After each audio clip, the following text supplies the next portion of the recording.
You're live with BBC News.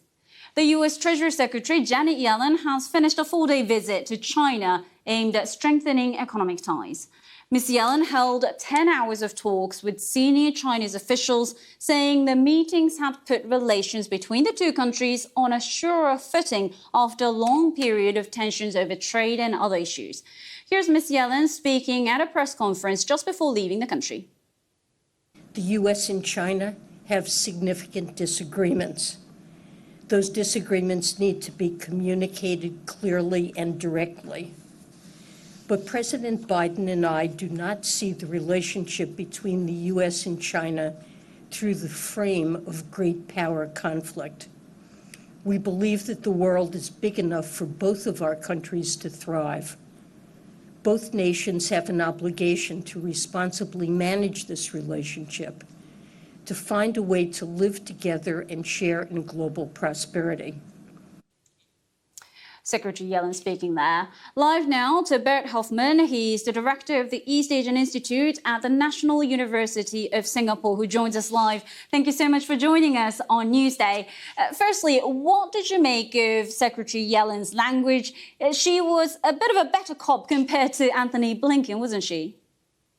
Yes, she was. Both Blinken and Jake Sullivan are a bit tougher, I guess, by profession. Yellen, of course, has to think about the economic interest of the United States, and I think that was at the forefront of her talk. She also tried to express that, look, there is national security, and we try to take measures to protect our national security, but we also try to make those very narrow and focused. Whether the Chinese believe that is a second question, but at least Yellen communicates that tone.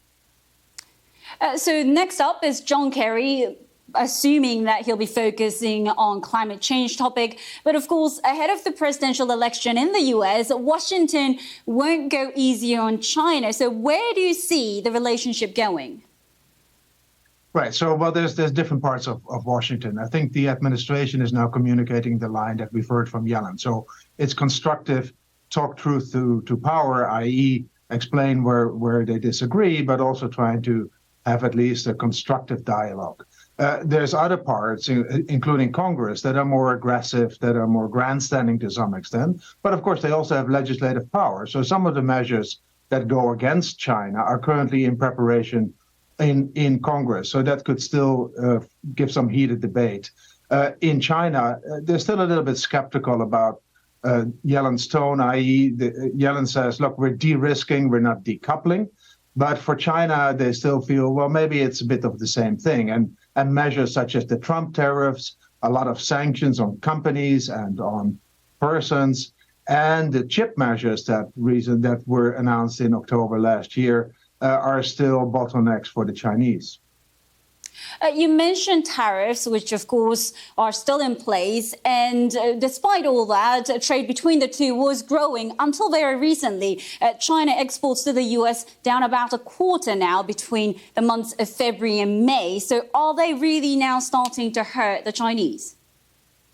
Well, they are, and especially if you look at the tariffed goods, the goods on which tariffs were imposed, you see that there's far less exports from China to the United States.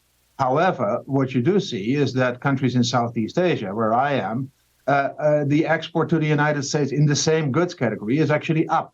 And China's exports to Southeast Asia in those categories is also up. So it's a bit of a triangular switching of chairs, if you want. But it does hurt China, and they would like to see them removed, of course. But it's politically very difficult in the United States. And briefly, before we let you go, a video clip of Secretary Yellen bowing to China's vice premier going rather viral on social media. What do you make of that one? Not much. Frankly, Yellen has a lot of experience in dealing with the Chinese, more experience than the Chinese have been dealing with the United States. The whole economic team is quite new. And so this is just a minor thing. What counts is Li Qiang, the premier, said, look, when you arrived, there was a rainbow in the sky, and this is a sign of better times to come. I think that's the tone of the meetings, and that is what we'll take from this. Bert Hofman, thank you so much for joining us on Newsday today.